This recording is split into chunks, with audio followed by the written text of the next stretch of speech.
He could tear lions apart with his bare hands and defeat an entire army alone, yet he was defeated by a single secret. This is the story of an unimaginably gifted man, a hero of legend, and a warning for the ages. He conquered thousands, but he couldn't conquer his own desire. The story began with a promise. Born of a miracle, Samson was set apart from birth as a Nazirite. His hair was never to be cut, a physical sign of a spiritual vow. Be warned, your strengths are never your own. They are gifts, on loan, to fulfill your purpose for being. He was a one-man wrecking ball against the Philistine oppressors. But while Samson was physically invincible, he was morally fragile.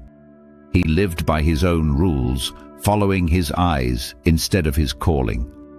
Enter Delilah.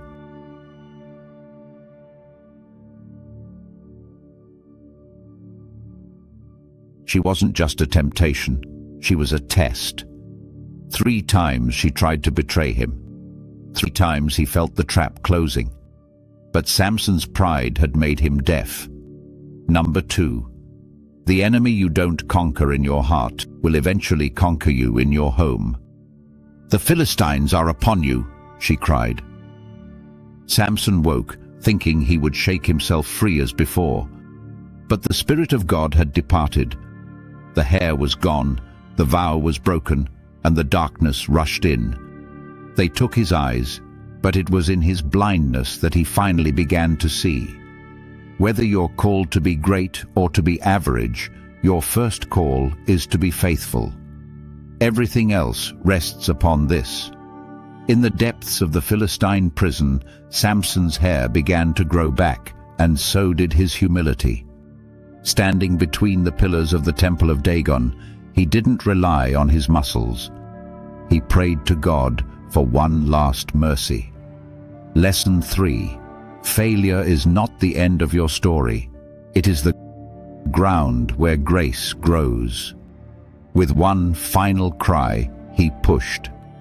The temple collapsed, and in his death, Samson achieved more than he ever did in his life. He was a flawed judge, a broken hero, but ultimately a man of faith. Samson's life reminds us, true power isn't about what you can carry. It's about who you carry within. Samson's story teaches us this timeless truth. It is not sufficient that you become strong. The greater need is that you become faithful to God. We each will stand before God to give an account for our lives. All our deeds, all our accomplishments will be weighed against one singular requirement. Did you accept God's gift of salvation by serving Jesus Christ? Nothing you can present to God will matter if you fail in that one requirement, the one thing we dare not miss before we leave this world. So remember, it is not sufficient that you become strong, because fame and fortune will all pass away.